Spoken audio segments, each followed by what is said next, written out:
Hi, good evening, everybody. It's really nice to see you this evening. My name's Lorcan Seary, and I'm the Senior Apprenticeship Specialist here at Irwin Mitchell. We just wanted to start by saying we do really appreciate you taking the time out of your evening to listen to our presentation this evening, where we're going to be covering off how apprenticeships work here at Irwin Mitchell. We've got about 45 to 50 minutes to take you through this presentation. And in terms of content, what we're looking to cover, if you can move to the next slide, please, Amy, is a little bit about Irwin Mitchell, talking to you about who we are. And for anybody who's not overly familiar with apprenticeships, we want to cover that. So again, you can leave this call knowing a lot more, hopefully, than you did before the call about what apprenticeships are, what they're not. We'll also be covering about the apprenticeship opportunities we have. What does the application process involve? Every firm's different, so we just thought it'd be useful to give you an insight into the typical ways that law firms recruit and also how we recruit and what the process looks like. We'll cover off a little bit about what are the pathways into law. You'll get to hear from some of our current apprentices. These are apprentices who started with us about 3 months ago, and they'll be able to give you their pearls of wisdom about the experience they had and how they're finding their apprenticeships now, and hopefully give you some tips as well. Also talk to you a little bit about what support is available, and then hopefully we'll have about 10 minutes at the end to answer any questions. So just before we move on, if you have got any questions, if I can ask you to pose those questions on the Q&A button at the top, then that'd be very much appreciated. But thanks again, and we'll crack on with the next part of the presentation. Okay, next slide, please, Amy. So a little bit about who we are. We are one of the largest full service law firms in the UK, and we've supported over 1 million clients and counting.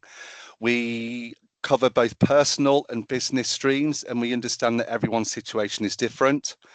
We've been around since 1912, and our commitment is to being responsible goes further than the law, and we've donated over 3 million to charitable causes since 1997. In 2023, our colleagues completed over 6,000 hours of volunteering. We're also really proud of some of the accolades that we've received. So if you can go to the next slide, please, Amy. You'll see here some of the key rankings that Irwin Mitchell takes great pride in. We are regular, top tier ranked individuals and firms within the Legal 500. Trustpilot, which some of you might be familiar with, and also Chambers. We're also the only law firm to be named in the very big category of the Sunday Times Best Places to Work in 2025. And we've also won a Gold Award in the Defence Employer Recognition Scheme. Our clients rank our services highly with a 5-star rating. And we've been recently recognised in the Times list of the best law firms in England and Wales and The Lawyer. So again, something we're immensely proud of. We want to ensure that our clients receive the best service. And given we're a full service law firm, we're able to meet, if not exceed, as many of their needs as possible, because it's very much about providing as best a client experience as possible. Next slide, please, Amy. You can see here, obviously, a map of England, Scotland and Wales. This essentially shows the offices that we currently have locations in. Now you can see there, rather than just have one law firm headquarters in London, where a lot of law firms will take their employees into, we're very fortunate in that we have a variety of different bases around the UK. The majority of these offices, I'm pleased to say, will normally have apprenticeship vacancies. So certainly since I started this role as Senior Apprenticeship Specialist for Irwin Mitchell, one of my key aims really has been about trying to ensure that we have as many vacancies within as many locations as possible, because my mantra has always been about trying to recruit people from the local communities in which we serve. So we're fortunate, and I'm very pleased to say that, it's very likely that we'll have apprenticeship vacancies this year in the majority of the offices. Next slide, please, Amy. So again, I've talked about the accolades that we take great pride in from a law rankings perspective, but we're also deemed as a great place to work. So I just felt it really important to, again, talk about what we've been recognised in as best places, great place to work for the last 5 years. Been recognised last year as one of the best workplaces for development, also for well-being. You know, working in law, which is predominantly a target-based sector, it can be very pressurizing. So we're very much keen to ensure that we've got the appropriate tools and support in place to work with our colleagues, because we want them to become the best versions of themselves. And if they can become the best versions of themselves, that normally means that they can provide the best service possible to our clients. You can also see there, it's one of the best workplaces for women, and also been recognised as one of the best workplaces in consulting and professional services. We are just awaiting our responses to the latest survey for 2025. So once we've got that, we'll be able to share that in the future. Next slide, please, Amy. So this slide just shows you a little bit about how our firm is made up. You can see you've got Lou Lumley, who's our Chief Client Officer, and the business area heads reporting to Lou are the first 5 faces you can see there on the left. So we have Lisa Jordan in medical negligence, Tracy Story in PI, personal injury. We've got Niall Baker in court of protection and public law and human rights. We've got Ros Beaver, who deals with private clients. So that's very much the team that looks after trusts, wills, all those sorts of things for our clients. We've got Fergal then in business services group. These are the ones who deal with companies and corporate law, such as employment, real estate, etc. And then the 4 names to the very right are individuals then who very much provide invaluable support to those teams on the left to make sure, again, we can provide that best positive client experience. Next slide, please, Amy. So what is an apprenticeship? So in summary, for those of you that aren't familiar, it's a practical in-work and learning experience. And I've been working in apprenticeships for about the last 15, 20 years. Thankfully, they've come on leaps and bounds. So for Irwin Mitchell, you know, we're very keen to make sure we can employ as many apprentices as possible in the right jobs at the right time. What that means for our apprentices is that they normally undertake a professional qualification. And what a lot of the learners like is it's a very structured learning pathway. So there are common knowledge, skills, and behaviours which every apprentice has to be deemed to be competent at. And at that point, they'll be assessed and deemed competent, and therefore, hopefully, pass their apprenticeship. What a lot of people like, and what we very much wanted to make sure we offered, was a very competitive salary. So it's a time where our apprentices come and earn whilst they learn. They are given support by an external training provider. So essentially, every one of our apprentices is assigned to a specific dedicated coach who will support their apprentice right through from the very get-go at the start of their program right through to completion. What's also nice is that they will get that support, and that enhances their skills, knowledge, and behaviour. They also get time out. Generally for us, it's about 1 day per week. So if we've got a Monday to Friday, 9 to 5 apprentice learner, essentially they will be able to take normally 1 day out of their working week to dedicate study to passing their apprenticeship. I personally think it's a great alternative to university. And also at the very end, there's an endpoint assessment where you'll be assessed to test your competence, and then hopefully be given that green tick to ensure that you've passed the apprenticeship, and yeah, you can move on. So yeah, that's essentially how the apprenticeship works. Next slide, please, Amy. So what is an apprenticeship? I think for a few years there were some quite common misconceptions. For too long they were known for entry level and trade-based roles, so people in construction, etc. Some of them were deemed to be low quality courses and for those of lower academic grades.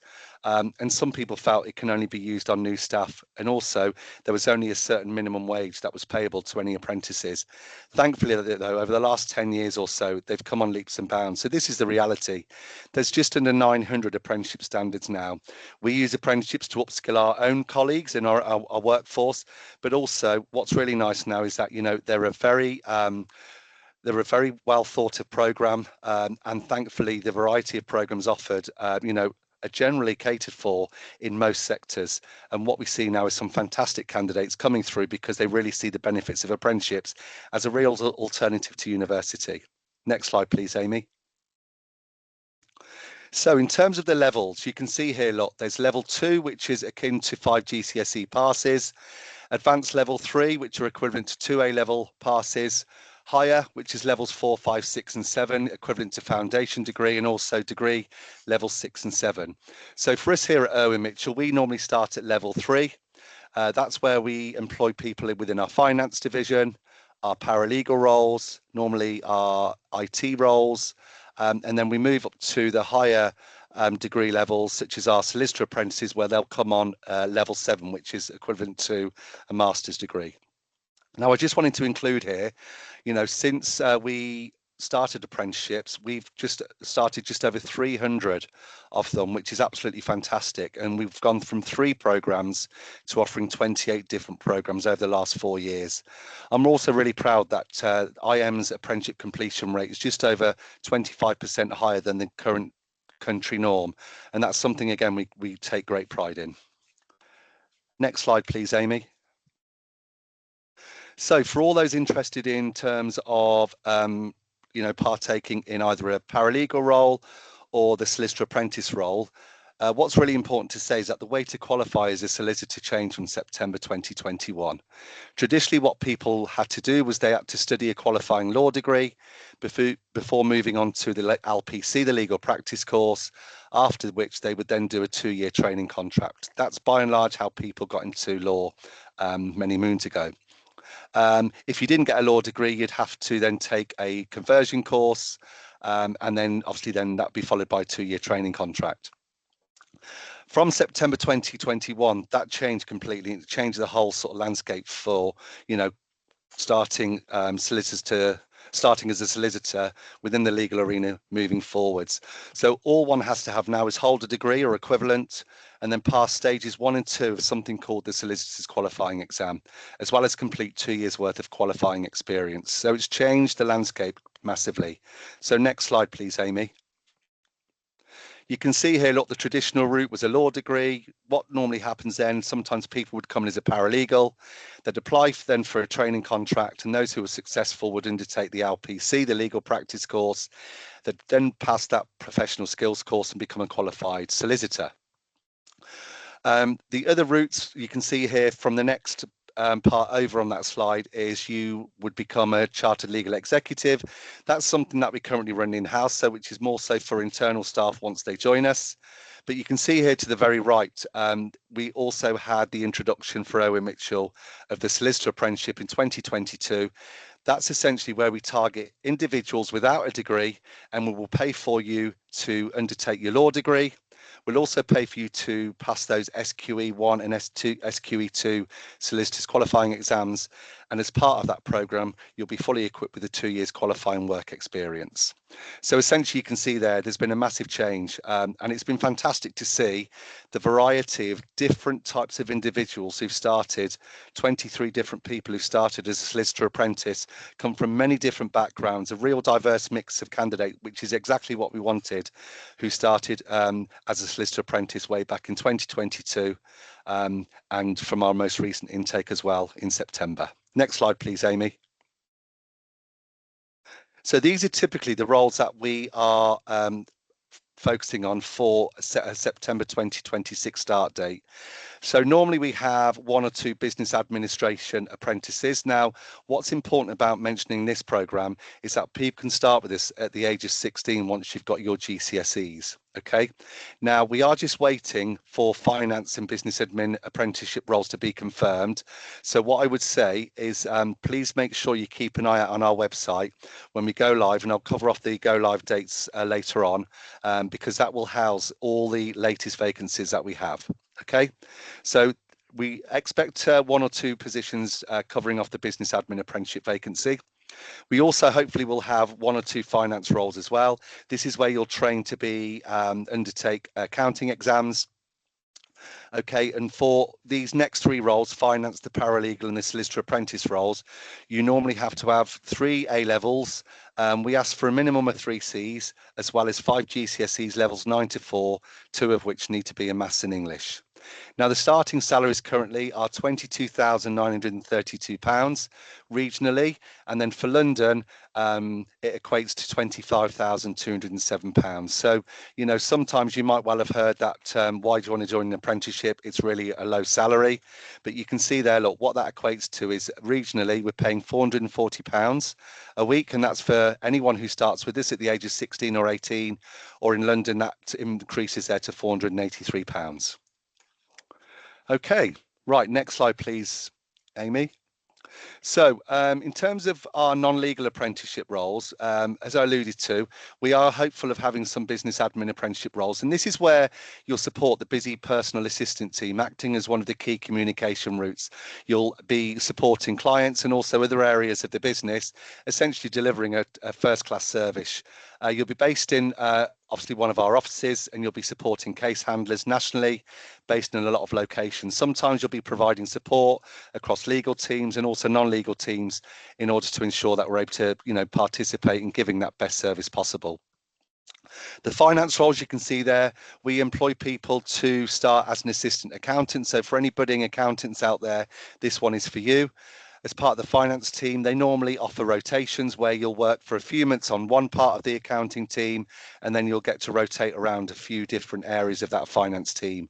Essentially, what you'll do, you'll gain unique exposure to a high volume, fast paced central support function.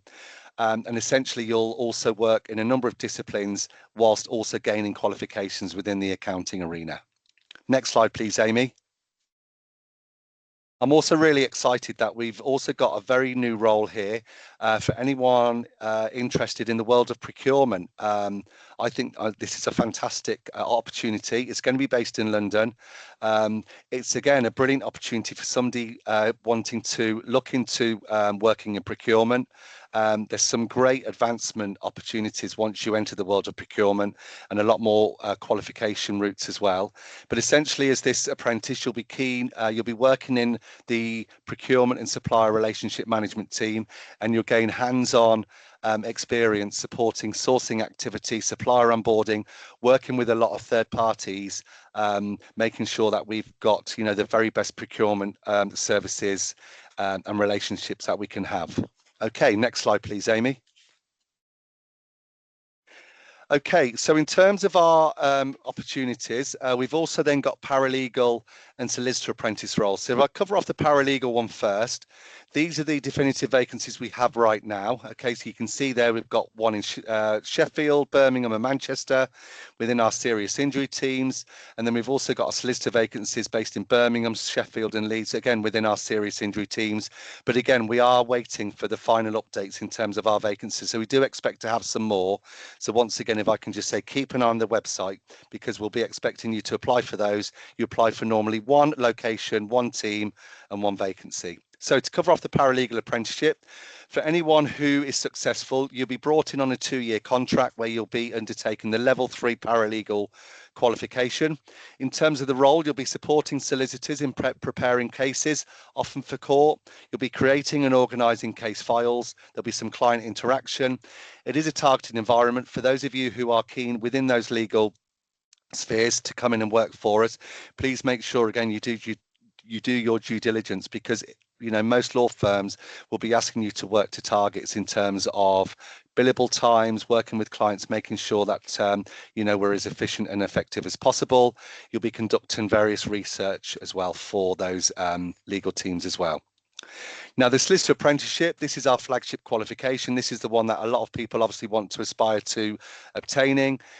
Within Irwin Mitchell, it's a 6-year level program. We will pay for you to get your law degree and also your SQE 1 and 2 qualifications. For this role, you'll be supporting other paralegals, potentially other solicitors and partners. There'll be plentiful in the way of client interaction, and eventually you may well own your own caseloads. Again, it is a targeted environment. You'll be conducting legal research.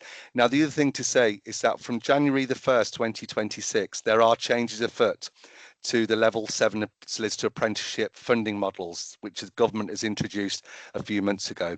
So just to give you an update, we're currently internalising what that solicitor apprenticeship looks like. Would it be a level 7 or will it be something else? But ultimately, the opportunities we have, it will be essentially opportunities to become fully qualified lawyers. So again, for anyone wanting to apply for those roles, please keep your eyes peeled on the website when we go live in January.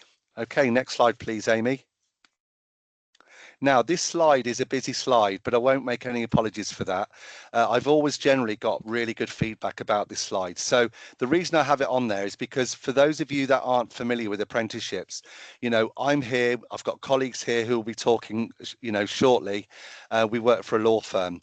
But in many, many organizations, there will be an abundance of different teams. So there'll be people working in the finance team, people working as project managers. There'll be people working in the data or IT teams. There'll be people working with digital AI teams. There'll be people working in HR and marketing, etc.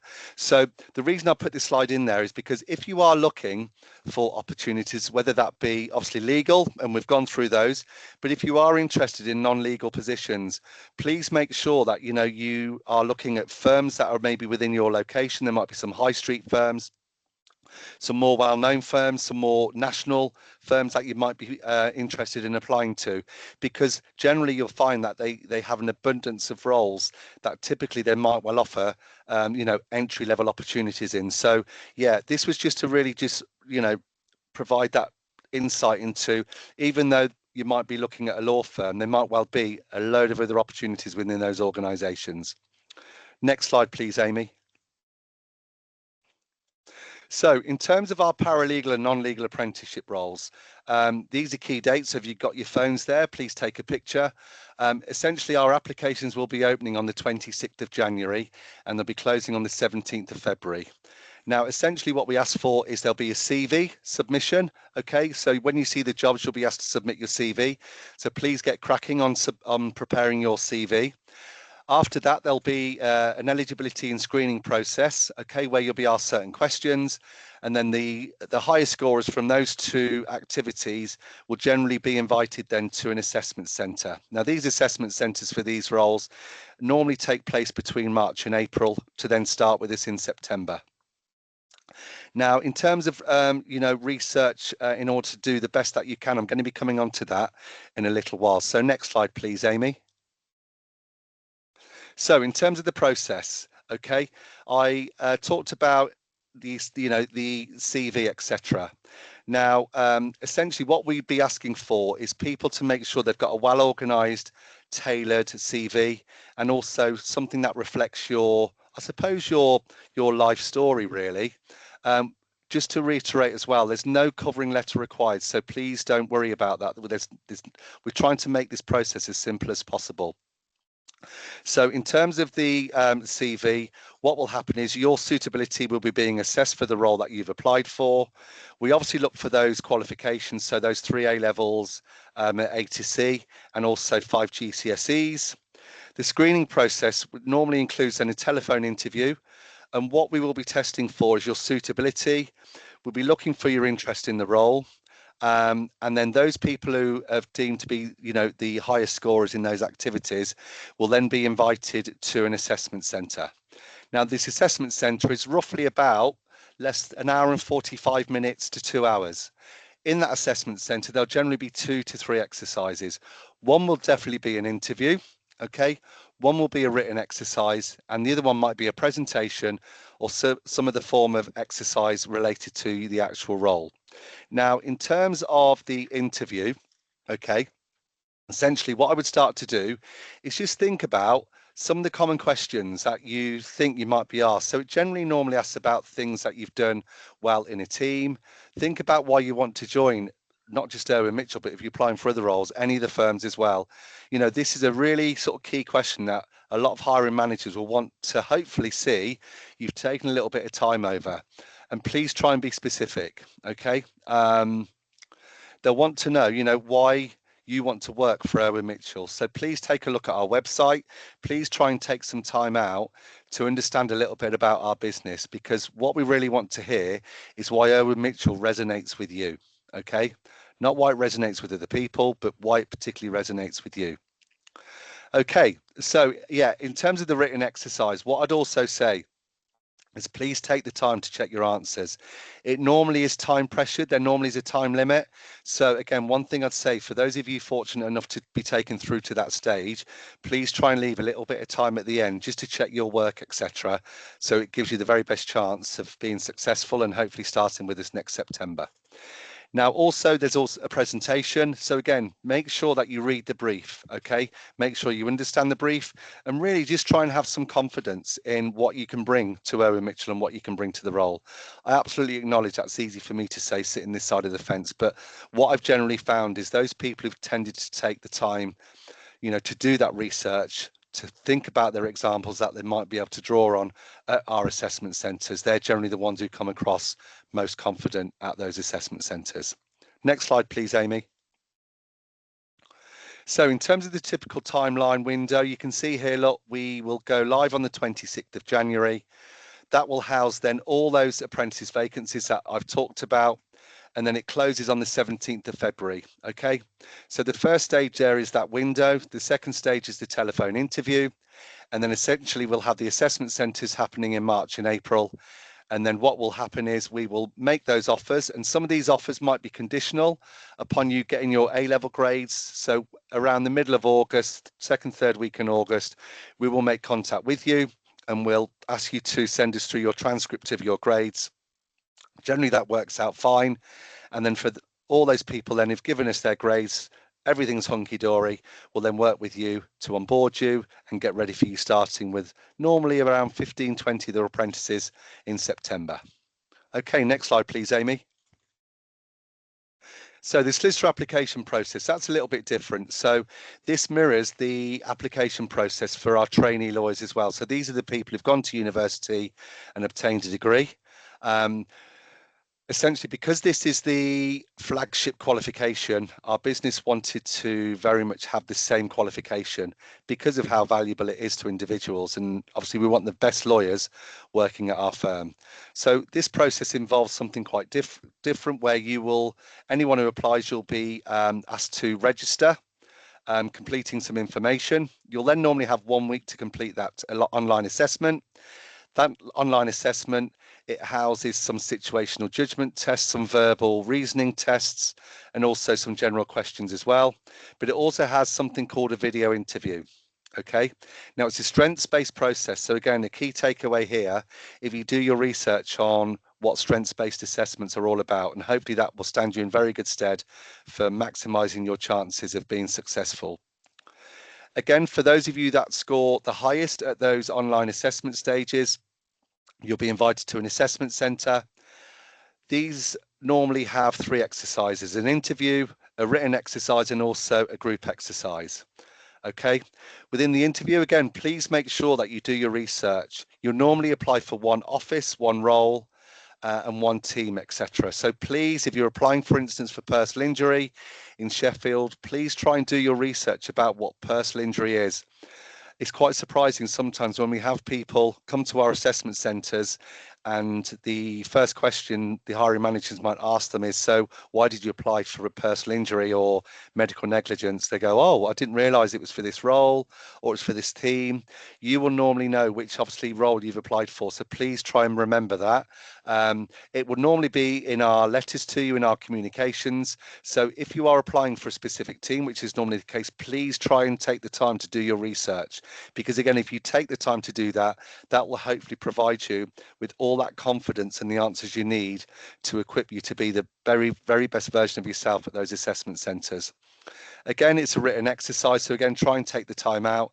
Now, for this solicitor apprenticeship process, there'll also be a group exercise. Now, again, a common thing that sometimes happens, which is really frustrating, is that we have some fantastic candidates, but at the group exercise, they simply don't say anything.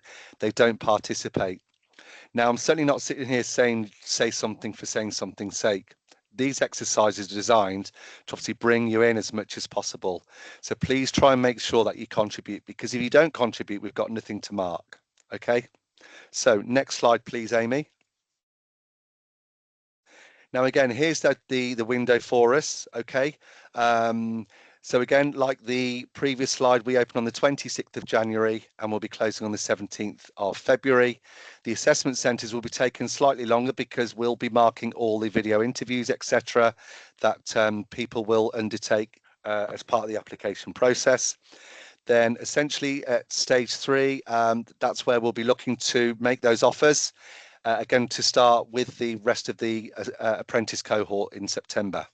Now, just covering off before you go into the next slide, Amy, a little bit about our strengths-based approach. Now, for this, we've moved away from competency-based recruitment to focus on strengths rather than just focusing on past experiences. We've used this methodology because we know that when people are in roles that play to their strengths, they tend to be happier, but also more engaged, and they normally perform better. It doesn't stop there though. Research shows that regularly using your strengths can also boost your well-being, confidence, resilience, and even your overall life satisfaction. So this approach helps us really understand not just what you're good at, but also what energizes and motivates you. Okay.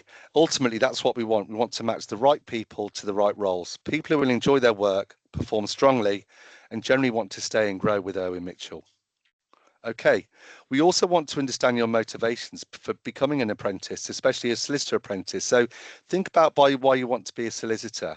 But it's not just about the fact that you find it interesting. Why do you find it interesting? Why is it an intriguing career choice for you? Okay, what do you think the key elements are and why is that attractive to you? So please take time out to really think about answering those questions. Now, next slide, please, Amy. So just some general common apprenticeship myths, really.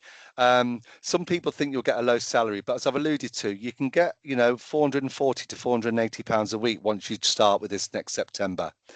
Some people assume and might not often apply because they think that you have to have experience of working in law. You absolutely don't have to have any experience about working in the world of law. People think you need work experience to be successful. Absolutely not. But what I would say is between now and the time you apply, think about if you're doing any part-time work, any voluntary work, etc. Think about the types of skills that provides you with if you're working with members of the public, if you're working with cash, if you're working to, selling things or any type of support that you're giving. These are all really key transferable skills that, you can bring across to any of these roles here at Irwin Mitchell. So if you don't have any part-time work or don't have voluntary work, please try not to worry. Okay, but sometimes just by at least going into the local charity shop or speaking to your parents about, getting some time in their companies or speaking to your careers leads at school, that can really help if you get some experience just outside the world of school. I'm just thinking about, adding something to your experience. Okay, but it's not an essential requirement. Some people think that you have to have a connection within someone with someone at Irwin Mitchell. Again, that's absolutely not the case. I'm really pleased that we've moved away from that narrative, which might have been in existence 20, 30 years ago, but thankfully not anymore. Some people think you need A stars and A's, etc., to be offered an opportunity. No, we very much want to try and get as diverse an audience as possible for our apprenticeship roles. So that's why you'll see a fairly flexible academic criteria requirement for the roles here at Irwin Mitchell. So I'm sure you've had enough of me talking. I'm now going to hand you over to one of our new apprentices who started with us in September, Josh Gibbons, who started as a business administration apprentice. So Josh, over to you. Thank you, Lorcan and Amy, and hello everyone who's attending. I'm Josh Gibbons, and I'm, as Lorcan said, a business administration apprentice working in the Manchester office. So just a quick rundown on how the business administration apprenticeship is structured. We are under DAMAR training. We get 1 day every week as our study day, where we do any necessary work, collection of any evidence, and we also have monthly group sessions with other apprentices under DAMAR training. They won't necessarily be with Irwin Mitchell, but they'll be with other companies that are tied with them. We'll also have one-to-one sessions that will include our personal trainer and our line manager, where we'll talk about how we're getting on, how we're finding the work, if we've got any questions or anything like that. And a lot of our session topics and a lot of the work that we'll be doing are surrounded by several different topics, including, personal development, communication and interpersonal skills, time management, which is very important, and a lot of other expansive topics. At the end, we'll get an endpoint assessment, which will include a presentation that we'll do to our trainer and other people that are heading the apprenticeships. We'll also get multiple choice assessments and a portfolio built of the work that we've built over the 2 years that we're doing the apprenticeship. Now, for my personal work at Irwin Mitchell, I work in the LEI team, which is legal expenses insurance. I work in the employment sector, and my day-to-day jobs just work with onboarding, so binding any files, replying to insurers, and making sure that we are following regulations with the SRA, which is the Solicitors, if I double check my notes, which is, I believe, the Solicitor Regulation Association or something along those lines. We get whenever we get a new client come on, we get a bunch of files that we have to comb over, get rid of any unnecessary information, bind them all together and send them off to paralegals or solicitors for them to then take over. We also have a lot of administrative support, so making sure that our inboxes aren't too cluttered, everything is in their necessary place, everything is marked correctly, and just making sure that it's a lot easier to do our jobs and manage everything with the sheer amount of information that we get. It is a very important and integral job to make sure that the solicitors and the paralegals get anything and everything correct for the client's sake. Next slide, please, Amy. Now, my day-to-day life is 9 to 5 as usual. When the first things that I'll do is if we get a claim come in, again, go through those files, bind them together and send them off to a partner for allocation. We'll get conflicts come through, so conflicts of interest to make sure that we can actually serve the client, and do a bunch of other things to make sure that we actually are keeping within regulation and making sure that we are being as swift and as quick and as reliable as possible. It's 9 to 5, usual 1 hour lunch break. And every week I come into the office usually around once a week. So I work from home most of the time. So it's, it's very flexible and it's very good hybrid work for you to get into if that's especially something that you're looking forward to. My route to the apprenticeship started at the end of my GCSEs in 2021. I tried my A-levels and it just wasn't fitting for me.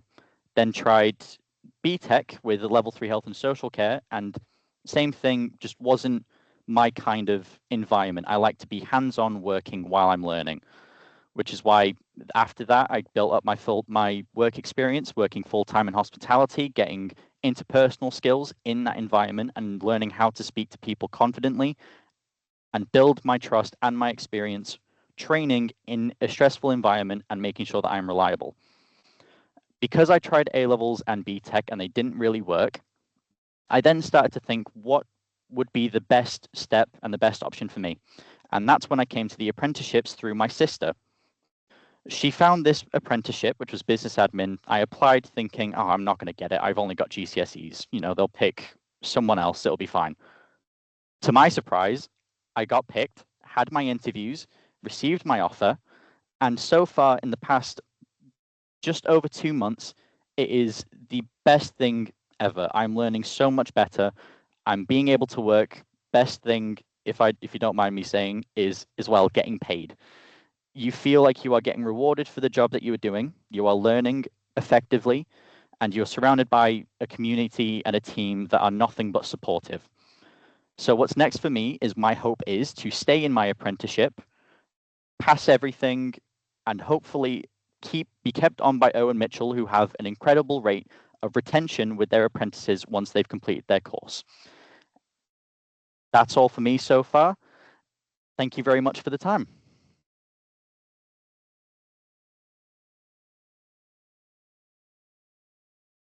Hi everyone, so my name's Charlotte, I'm a paralegal apprentice. I'm not with COP, as the slides say, I'm with SI, serious injury at the moment. That's just my fault for not editing them properly.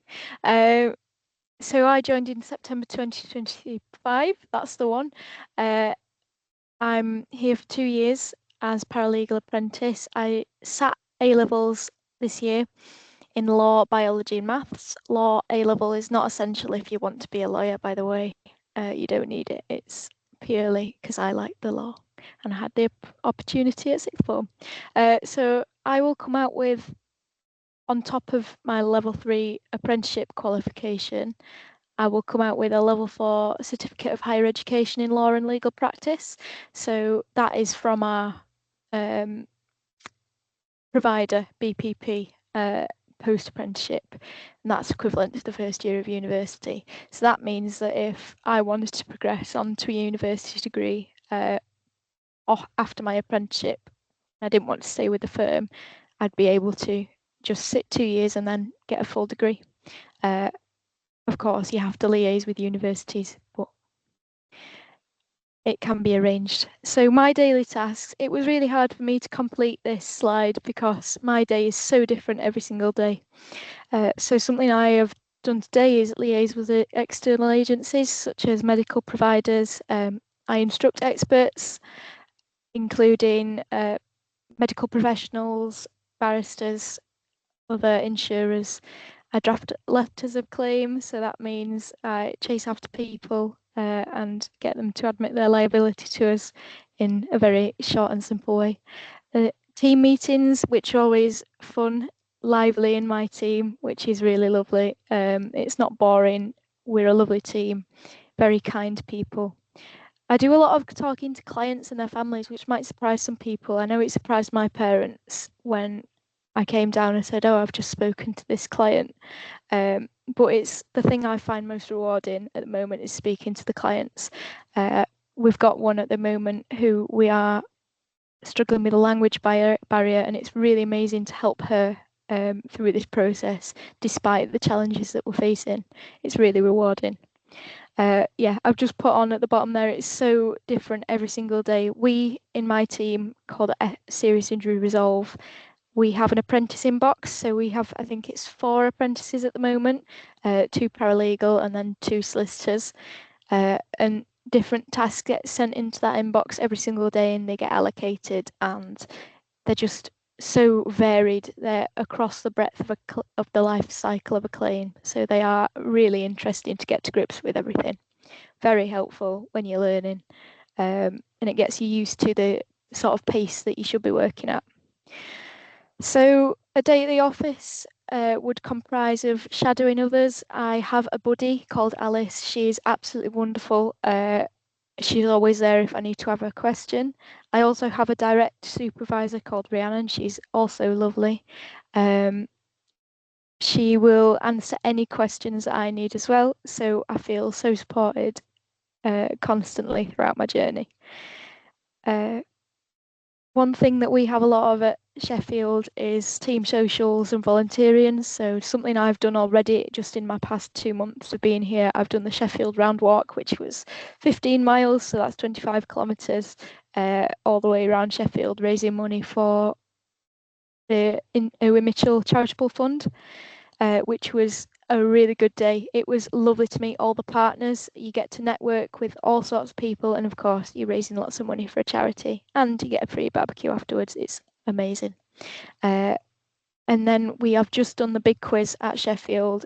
My team didn't win, but some people get rather competitive at that, so it's good fun. At the moment, I work flexibly. That's a big draw of Irwin Mitchell. We have a flexible by choice policy, which means that you can choose essentially how you want to work. At the moment, I do 1 to 2 days in the office per week, but that's not set in stone. I could do all the days in the office a week, or I could just do 1. It's really up to you what suits you. Best bits of doing an apprenticeship, learning on the job. I'm sure you've heard it before, but earn while you learn. It's amazing, especially since I've just come out of 6th form and all my friends are currently at university. It's quite nice to be a bit smug and have money in my pocket while they're all struggling students, but that's not a nice thing to say. It's lovely to have independence. You're not treated like a student, you are treated like a full employee, but you are supported with your journey. I can see the laughing emoji.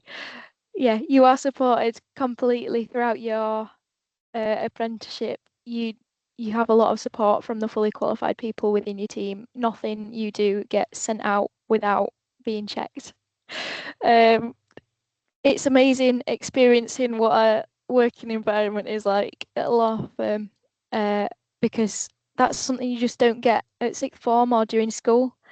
You get a lot of questions and examples, but you don't get to see what it's like in a real law firm. No student debt, again, amazing. It's great not having any student debt. Irwin Mitchell are great and they pay for all the tuition fees. And there are so many people supporting you and wanting you to succeed. So Larkin and Amy from the early careers team, to name just 2, and then everyone in your team will want you to succeed. So they are absolutely brilliant. So the apprenticeship itself, you're allocated a study day to complete this. that just means that you do all, for me personally, we're with BPP as our provider for our paralegal apprenticeship. So we attend a webinar every week with an online coach so that we can learn everything we need to. You're given tasks to do every single week so that you keep up with your study and you're learning everything that you need to. We're all assigned an online coach. They're all absolutely lovely. You have regular progress meetings with them to discuss whatever you need to for your apprenticeship, such as your professional portfolio, your coursework, any exams that might be coming up. They are just lovely. So part of what the qualification entails, you do a report. I'm about to complete my first proper bit of coursework, which is exciting. You do your report, a reflective statement, a presentation, and right at the end you do a professional discussion. So that helps you get qualified as a paralegal. Can I have the next slide, please, Amy? Lovely. So my top tips for your apprenticeship applications would be to spell check everything and review your application before submitting. I spoke to my boss, Darren, and on the round walk, see, comes up. And one of the most common things that got people when they got to the stages of interview was the fact that they didn't spell check and they didn't have attention to detail. So you really need to make sure that you're doing that if you want to succeed.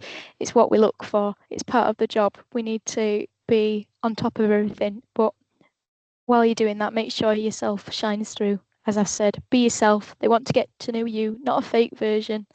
Have interest, be passionate. Why do you want to do the area of law that you've signed up to do?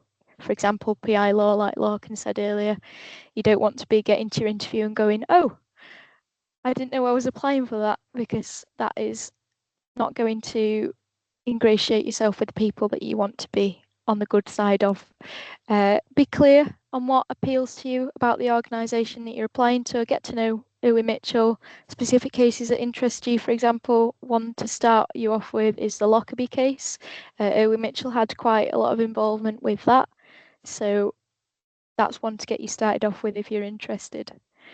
Make sure you've done your research and are prepared as requested for the interview. Be unique. Most people, believe it or not, applying for law have a passion for law. So they want to hear why you've got a passion for law and why you're excited and why you want to work for Irwin Mitchell specifically. I'm sure you will hear Larkin say it a lot, but be interested, be curious. It's his catchphrase. He loves it.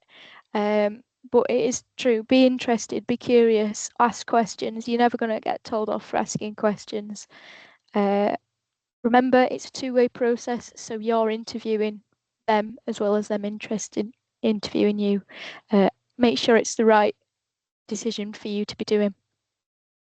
Smile. That's an important one, because when you're completing the online assessments, they can't obviously see your body language. So it's important that everything up here, smiley, happy, excited to be there. Why I chose an apprenticeship over university, you get a lot of practical experience over classroom-based learning. It's a trainee role. You're not expected to know everything and remember everything all at once. So if I've forgotten what to do on a certain part of a claim, then that's no problem.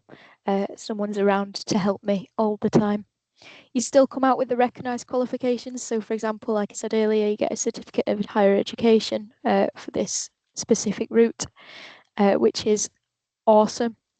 You're assigned welfare supervisors, making sure that you're okay with what you're doing, because naturally a lot of us come straight from sixth form, have never been in an office environment before, so it's a bit scary and intimidating, of course. So there are people there to make sure that your well-being is good.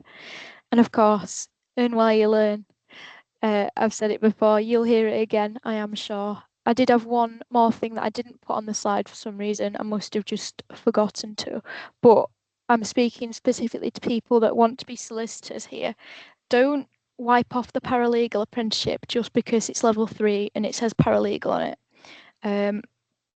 Because a lot of the stuff you will learn in the paralegal apprenticeship is the exact same as the solicitor apprenticeship. And in fact, having that experience, by the time you've completed your paralegal apprenticeship, if you want to apply for your solicitor apprenticeship, then you can do. And so don't be discouraged by the fact it's level 3. And if you do end up being lucky enough to progress onto the solicitor apprenticeship once you've done the paralegal, then you can apply for time reductions, and it essentially you get qualified in the same amount of time. So don't write it off just because it's level 3 and says paralegal on it, if that makes sense. I think that's all I have. Good luck to everyone that applies. Hope to see you all next year.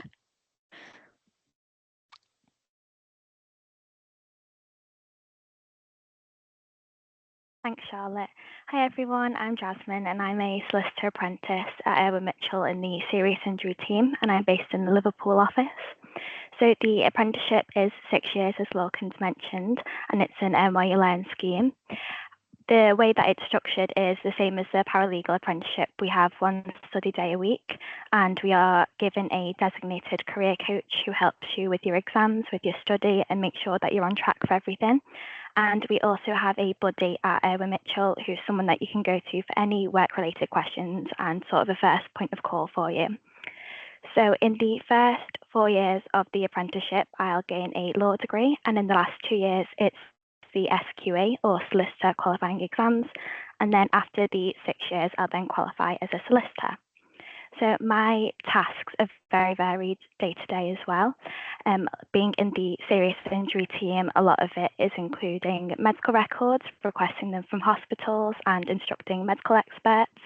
I also research into defendant companies, and there's a lot of client communication, whether that's visiting clients in hospital or at home, or calling them or emailing them, etc. I meet my billable time targets and attend court as well.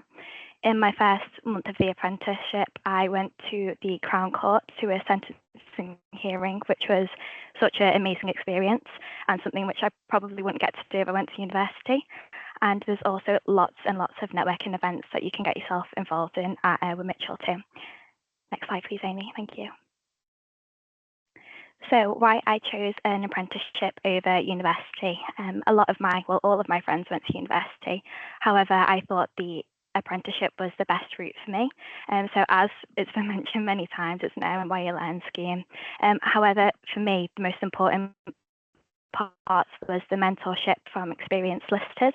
So my line manager is a partner at Irwin Mitchell, and he's been here for 25 years. So being able to learn and shadow someone who's had such extensive experience in the legal field has been really invaluable.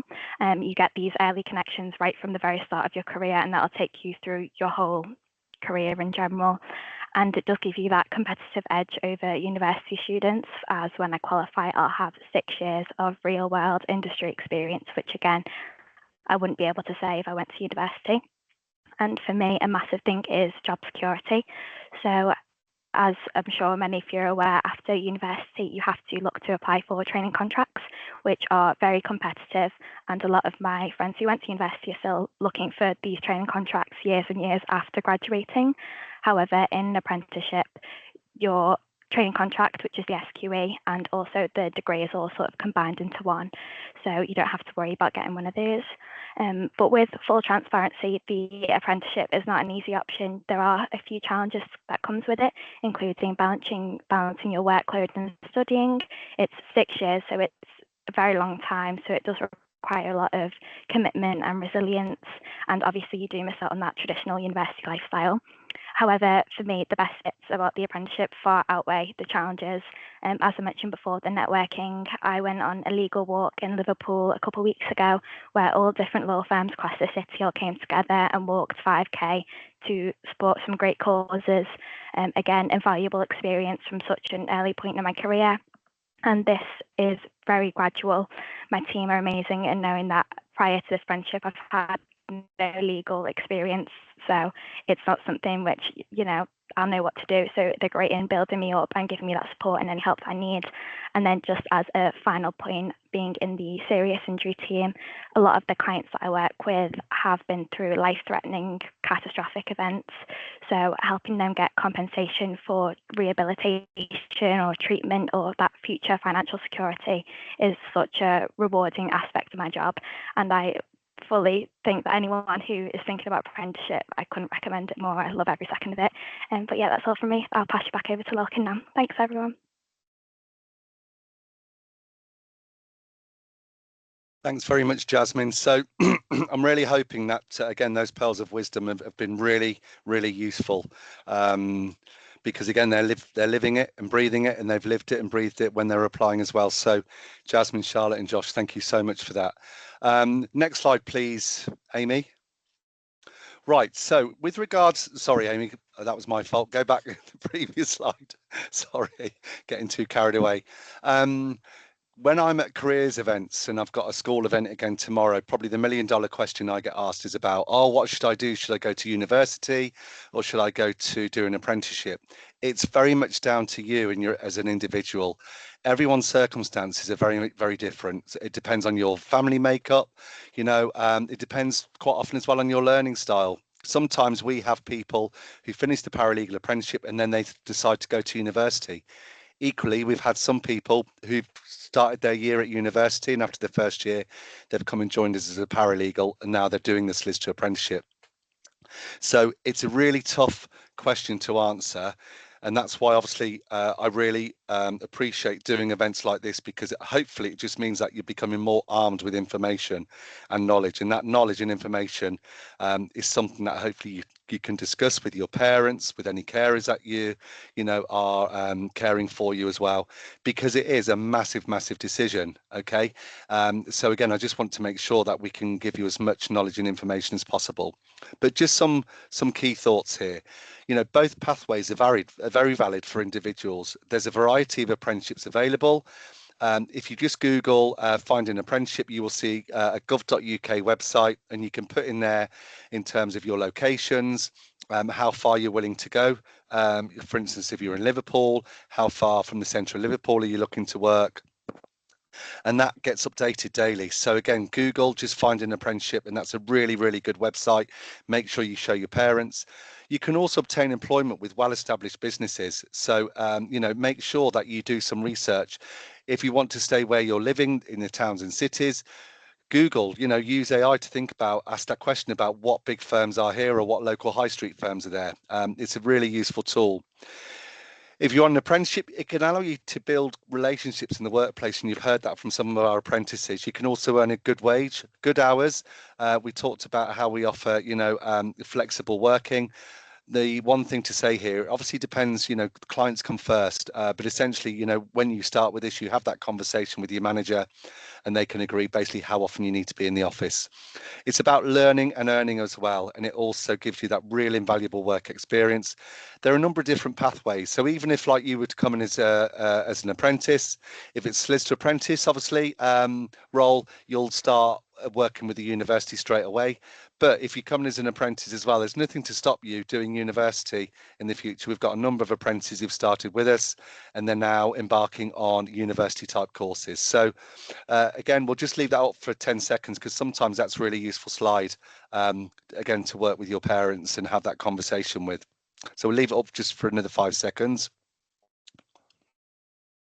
Again, Amy, next slide then, please. So in terms of support, you'll see a picture of me there. So I'm the apprenticeship manager. Not all law firms have one of me. It's sometimes someone in HR who has a certain amount of time to dedicate to the apprenticeships, but this is my job, this is my role, and I'm here to support you as an apprentice, and also your line managers, making sure that you have a positive experience. But we've also got, other colleagues in our early careers team. We put an awful lot of effort into training your managers as well, to make sure they can give you the very best support as well. We've got learning hubs, and we also have an induction where you all come together, you meet all the other apprentices, and form some great social networks as well. Next slide, please, Amy. So why choose an apprenticeship with Irwin Mitchell? Again, apprenticeships we see as really pivotal to our success. We very much want to grow you know, these people coming into our business, people like yourselves who are keen to come and work for us. We want to nurture, we want to make sure that you get developed and become the best versions of yourselves. Okay. We were named as the top law firm for apprenticeships. Actually, that's in 2025. And last year, we were the highest ranking law firm in the Rate My Apprenticeship Employer rankings, actually the only one in the top 50. Again, I've been doing this job now for 5 years, so it's a fairly conventional, tried and tested approach. So I like to think we provide a really good experience. I think what we do give you is excellent training and development. We've got a good pedigree now of delivering apprenticeships. You've got somebody dedicated to apprenticeships. You'll join normally anything between 15 and 25 apprentices joining each year. And we've also got, you know, real progression pathways. So people who've come in and joined us straight from either 16 or 18, and they've now on to their next level apprenticeship. So again, really good opportunities once you join us. Next slide, please. This is the timeline. So we'll open in January, we close in February. Assessment centres taking place between March and May. Offers generally being extended in April and May to start with this in September. And for all those of you that come to join us and are offered and accepted, we'll make sure we pay you with a buddy towards the end of May, early June, and that buddy then will be responsible for just making contact with you, making sure they're able to answer any questions that you've got right up until you join, and sometimes thereafter as well. We have really good relationships with the buddies and new apprentices 2-3 years after people start. Next slide, please, Amy. So again, useful resources for you to peruse. So if we've got parents, teachers, or indeed students like yourselves on, again, we'll leave this slide on for a few seconds because there's some really useful resources here. Lawcareers.net, not going to university, all about law, legalcheek.com, the job crowd, Find an Apprenticeship, which is the website I was alluding to earlier, Amazing Apprenticeships, also UCAS. We will be advertising all our apprentice roles on the UCAS site as well once we go live.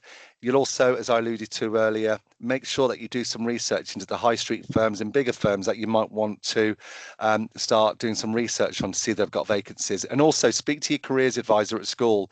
They're becoming a lot more knowledgeable, so I gather, in terms of apprenticeships within your local area.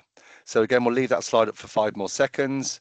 And then I'm conscious, sorry, I'm 2 minutes over. Next slide, please, Amy. Right, and that's actually a picture of our apprentice cohort last year. So I just wanted to say, look, a big thank you. We really do appreciate your time this evening. We hope you've enjoyed listening to both myself and also our apprentices. We hope you found it informative and invaluable, and we hope to hopefully get some applications from you in the not too distant future. So thanks again, and the very best of luck with your A-levels, GCSEs, but also with your career endeavours after as well. Thanks, and have a lovely evening. Take care.